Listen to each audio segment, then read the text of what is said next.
Hello दोस्तों, नमस्कार, प्रणाम, पहलाक और आप सभी लोग ठीक होंगे। और आप सभी का स्वागत है मेरे यूट्यूब चैनल दुर्गा वसानी में। आज मैं बहुत दिनों के बाद ब्लॉग बना रही हूँ। तो आज है हमारे क्षेत्र में बहुउद्देशीय शिविर। तो वहाँ पे कौन कौन लोग आएंगे और क्या किस किस चीज़ पे चर्चा होगी और क्या क्या होगा, तो मैं आपको अवश्य दिखाने की कोशिश करूँगी। तो मेरे ब्लॉग में मेरे साथ बने रहें। तो ये इतनी सारी तैयारियाँ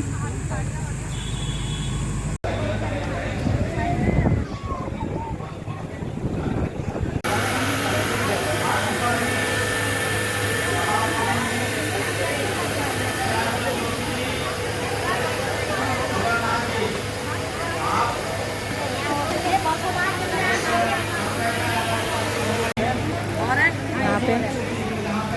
ये रहा समाज कल्याण विभाग, ये है कौशल विकास, ये स्कूल वालों का है। मैडम नमस्कार, और कैसे हो? बुजुर्ग और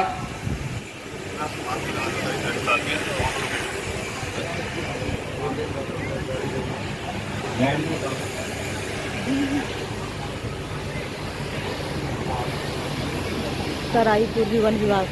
आज तो यहाँ पे खाने का इंतजाम भी किया हुआ है। माताओं बहनों, आज का कार्यक्रम बहुत वृहद होने वाला है। आपको कानूनी जानकारी आपको दी जाएगी। साथ ही साथ ये कार्यक्रम बहुत उपयोगी है। आपके ज्ञान के साथ साथ आपको बहुत सारी नमस्कार, जानने की जो संख्या है, जानने की जो इच्छा है, हमारा स्वास्थ्य विभाग।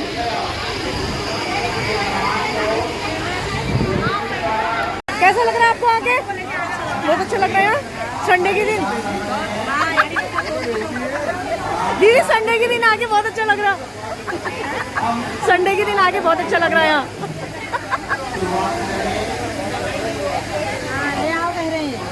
चोरगलिया से ये हमारी रखाल खत्ता से आई हुई है मैडम। ये हमारी खोला बाजार से आई हुई है। ये हमारी बिसापुर से आए हुए हैं। तारा नहीं आई है ना? यहाँ पर हमारे पास है। तो आप सभी लोग अपना अपना स्थान ग्रहण करें और आप सभी जनता के लिए यहाँ पर चाय की व्यवस्था है। जो लोग चाय लेना चाहते हैं वो चाय के काउंटर पे जाके चाय ले सकते हैं। आप प्लीज अपना अपना स्थान ग्रहण करें सभी लोग।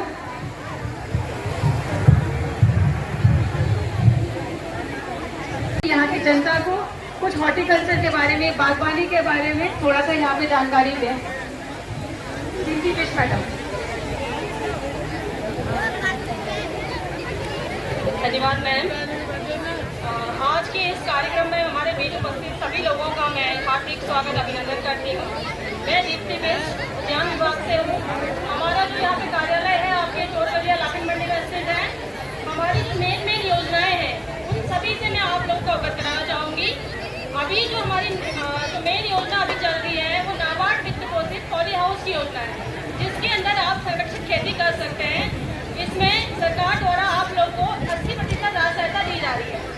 कोई भी व्यक्ति अगर इसका आवेदन करता है तो 100 से लेकर 500 वर्ग मीटर तक का पॉली हाउस को लगा सकता है।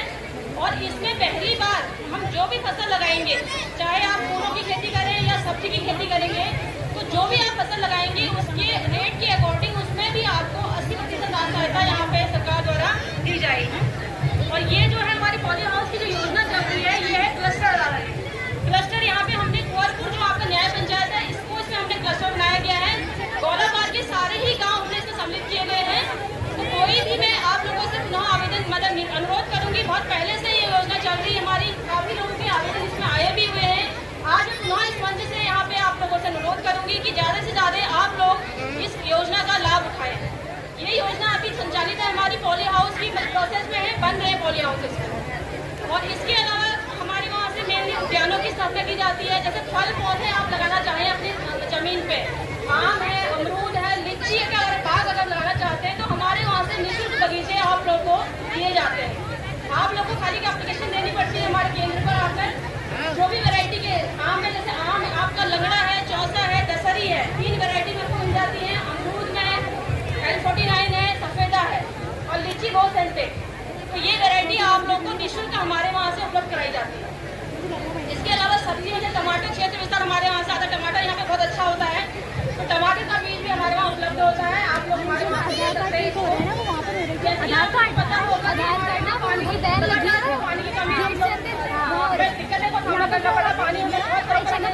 सिंचाई के लिए। तो वैसे केंद्र सरकार की योजना है प्रधानमंत्री दूध सिंचाई योजना, इसके द्वारा क्या होता है कि आप ड्रिप है या स्प्रिंकलर है या रेन गन ये लगा के सिंचाई की योजना को सुचारू कर सकते हैं। वाइल्ड लाइफ और ह्यूमन लाइफ का जो कॉन्फ्लिक्ट है थोड़ा सा, और थोड़ा स्नेक कैचिंग की जो समस्या है उससे कैसे हम थोड़ा बच सकते हैं, कैसे लोग अगर कोई सांप दिखता है तो किस प्रकार से उस समस्या से निदान कर सकते हैं मौके पर, उसके लिए हम मिस्टर आनंद जोशी जी से रिक्वेस्ट करते हैं कि थोड़ा जनता को यहाँ जागरूक करें। मिस्टर आनंद जोशी जी। सतत एवं जागरूकता शिविर हल्द्वानी में आज के मुख्य अतिथि माननीय न्यायमूर्ति उत्तराखंड उच्च न्यायालय श्री मनोज तिवारी जी, माननीय न्यायमूर्ति श्री आलोक मेहरा जी तथा आज इस सभा में उपस्थित विभिन्न न्यायिक मजिस्ट्रेट और अधिकारीगण और सभा में उपस्थित विभिन्न प्रशासन से आए हुए अधिकारी। वनों की सुरक्षा के अंतर्गत हम वनों को आग से बचाना, वनों को अवैध पादन से बचाना, प्लांटेशन करना और यह ताकि समस्त सारी एक्टिविटी जितने भी वानिकी। कैसा लगा गोलापार आके? अच्छा लगा ना? ये नहीं है ना? हाँ शोभा दी, ये है हमारी मीना दी। गोलापार पहली बार आई है देखने। यहाँ बैठे हैं आंखों वाले डॉक्टर साहब। आंखों वाले नहीं, वो चेकअप हो रहा वहाँ आंखों का। आंखों का तो कह रही हूँ फिर।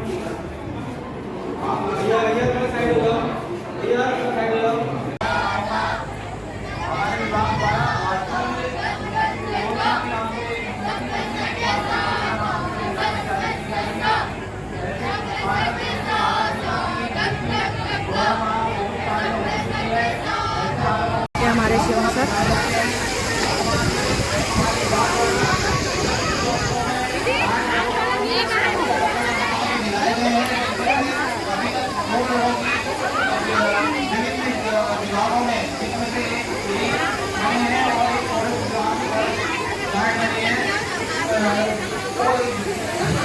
जल्दी जा रही हूँ, आप आ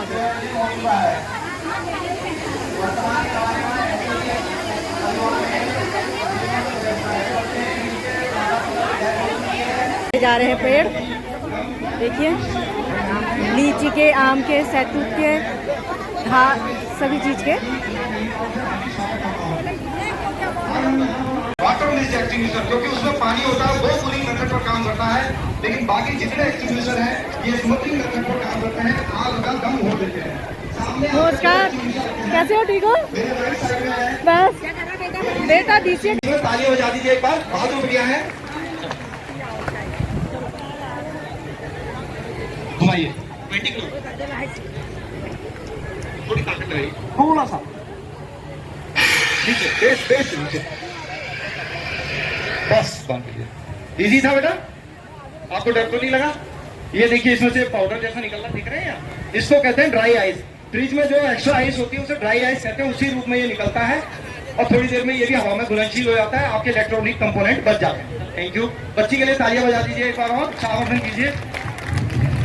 अंत में एक बात कहते हुए अपनी वाणी को विराम दूंगा कि घर से निकलते वक्त जितने भी इलेक्ट्रिक इक्विपमेंट है सब ऑफ करके जाइए, प्लग्स को लगा मत छोड़िए। अगर आपकी दुकान और आप बिजनेसमैन हैं, कहीं दिया बालते हैं तो उसको बड़ा उतना ही तेल डालें कि आपके वापस जाने तक वो बढ़ जाए। क्या होता है कि कई बार दिया आप जला छोड़ जाते हैं, बाल के छोड़ जाते हैं, या कोई चूहा वगैरह छिपकली वगैरह उसे गिरा देती है तो आग पकड़ लेती है। जहाँ मंदिर हो वहाँ पर ज्वलनशील सामग्री आसपास ना हो, सॉलिड लिक्विड गैस किसी भी प्रकार की, A, B, C, A class solid, B class liquid, C class gas, इस तरीके की फायर उसके सामने ज्वलनशील सामग्री ना हो। और जो आप LPG गैस सिलेंडर रखते हैं मॉड्यूलर किचन में, LPG गैस सिलेंडर को वुडन कैबिनेट में ना रखें, लकड़ी की कैबिनेट में ना रखें, सिल्वर कैबिनेट हो। एक सिलेंडर के पास दूसरा सिलेंडर ना रखा हो।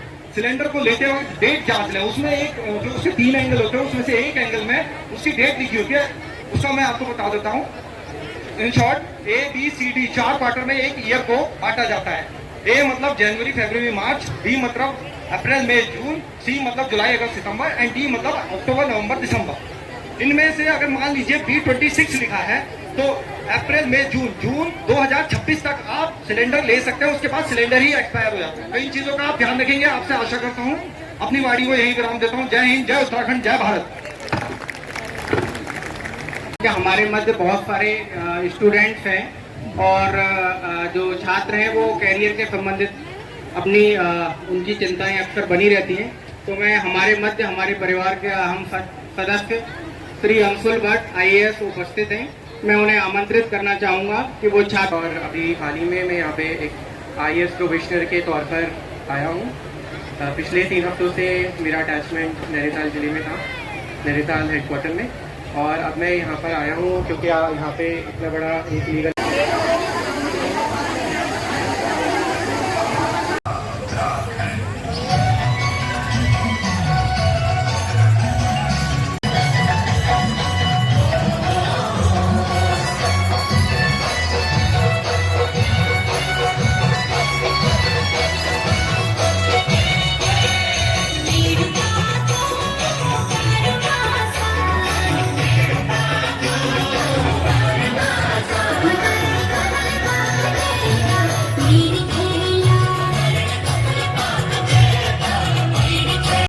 इस शिविर के मुख्य अतिथि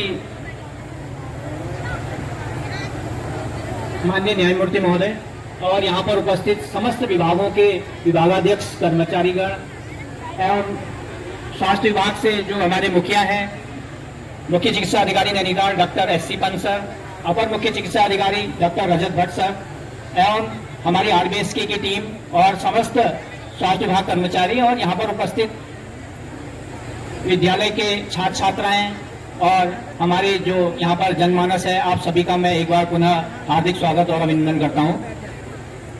समस्त विभागों द्वारा आप सभी लोगों को बहुत सारी जानकारियां दी हैं यहाँ पर, और हम लोगों का उद्देश्य ये रहता है किसी भी शिविर में जाकर कि जो जानकारी आप लोग ले रहे हैं कम से कम 10 लोगों तक उस जानकारी को लेके जाएंगे, खासकर बच्चे। तो इंटू 10 की हम लोग बात करते हैं। किसी भी जानकारी को अगर पहुंचाते हैं तो इंटू 10, माना अगर 400 लोगों तक हम अपनी जानकारी पहुंचा रहे हैं तो हमारा ये उद्देश्य रहता है 4000 लोगों तक आज हमारी जानकारी हमारी पहुंची है। तो आप लोगों से मेरा आग्रह है, खासकर बच्चों से, कि अपने फ्रेंड सर्किल में, अपने परिवार में, अपने आस पड़ोस में जो भी जानकारी आप यहाँ से लेके जा रहे हैं वो जरूर पहुंचाइएगा। देखिए, जो स्वास्थ्य विभाग है, स्वास्थ्य विभाग की अगर हम बात करें तो विभाग द्वारा एक गर्भवती माँ, मतलब जो बच्चा इस धरती पर अभी आया नहीं है, उसकी देखरेख से लेकर एक 80 साल के जो हमारे बुजुर्ग हैं उनकी देखरेख का जिम्मा कहीं ना कहीं स्वास्थ्य विभाग के पास है। और उसके लिए अलग अलग तरीके से हम लोग कार्यक्रम करते हैं, अलग अलग तरीके से, ठीक है।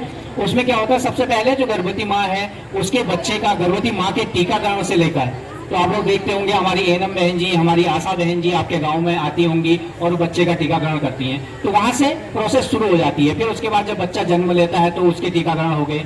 फिर उसके बाद बच्चा जब आगे बढ़ता है तो उसके अलग अलग टीकाकरण है, 10 साल तक के उसके टीकाकरण उसको लगाए जाते हैं। तो उसके साथ ही जो बहुत सा और जो चीजें हैं, तो इसमें अगर हम ऐसे देखें तो जो स्वास्थ्य विभाग के तहत अलग अलग 4, 5, 6, 7 कार्यक्रम चलाए जा रहे हैं, जिसमें एक मैंने बताया JSY जिसको कहते हैं जननी सुरक्षा योजना, जिसमें गर्भवती माँ के टीकाकरण और बच्चे के जब तक बच्चा पैदा होता है उसके बाद ये सारी चीजें होती हैं। उसके बाद जब बच्चा बड़ा होता है तो उसके लिए कार्यक्रम चलाया जाता है जिसको कहा जाता है RBSK, राष्ट्रीय बाल शिशु स्वास्थ्य कार्यक्रम, जिसमें जो बच्चा स्कूल गोइंग है 12th तक, 12 तक कोई बच्चा पढ़ता है, तो उसको अगर बच्चे को किसी भी प्रकार की स्वास्थ्य संबंधी कोई समस्या है तो उसके लिए निःशुल्क विभाग द्वारा उस बच्चे को ले जाया जाता है। और अदर जगह पर अगर फोर्टिस की हम बात करें, श्री राम मूर्ति की हम बात करें, वहां पर भी उस बच्चे की देखरेख होती है। लेकिन इसके लिए शर्त यह है कि उस बच्चे का इनरोल्ड होना चाहिए गवर्नमेंट स्कूल में, सरकारी विद्यालय में या आंगनबाड़ी केंद्र में, तब उस बच्चे को सुविधाएं मिल पाती हैं, ठीक है।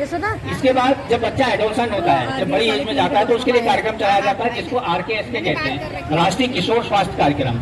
तब बच्चे में जो चेंजेज होते हैं, जो बदलाव होते हैं, वो बच्चे में बदलाव कैसे होते हैं, क्या क्या चीजें उसके अंतर्गत आती हैं, तो उस कार्यक्रम के तहत उसको बताया जाता है बच्चे को।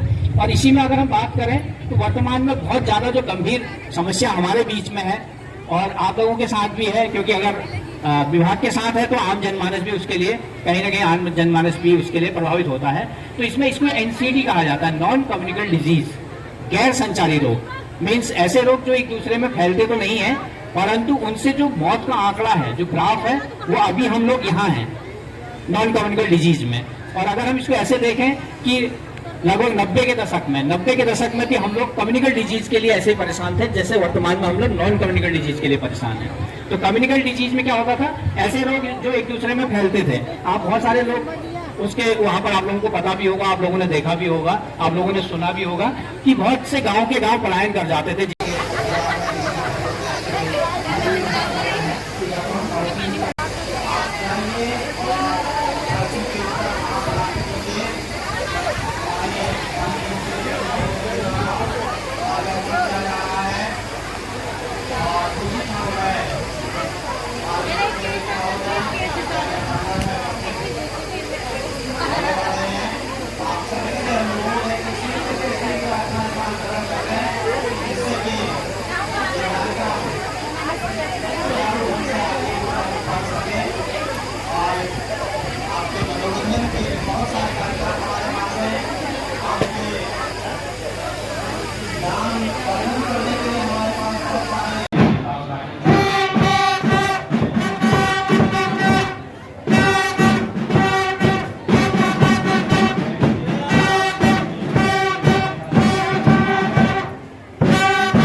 कोई अम्मा बूबू को दे दो।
सम्मानित करने की कृपा करें।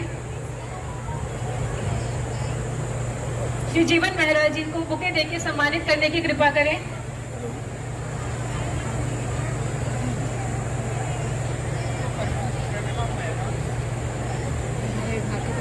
वो तो है डॉक्टर साहब नहीं चाहिए सर चले तक नहीं आए हैं। आपके राइट साइड पे क्लासरूम के अंदर लगाया गया है। जो लोग नेत्र चिकित्सा कराना चाहते हैं वो लोग उस कमरे में जाकर के निःशुल्क जांच करा सकते हैं। जैसा कि आज से शिविर के 2-4 दिन पहले हमको जानकारी सर्वे करने पे प्राप्त हुई थी कि यहाँ की जनता को यूसीसी की रजिस्ट्रेशन में समस्या आ रही है, जो कि अत्यंत महत्वपूर्ण और मैंडेटरी है। तो आप सभी से मेरा अनुरोध है, जो लोग यूसीसी में रजिस्टर कराना चाहते हैं उसके लिए बाहर स्टॉल लगा है, आप लोग वहाँ जाकर अपना यूसीसी रजिस्टर करा सकते हैं। कुछ दिव्यांग जनों की समस्या हमारे पास आई थी कि दिव्यांग जन जो है उन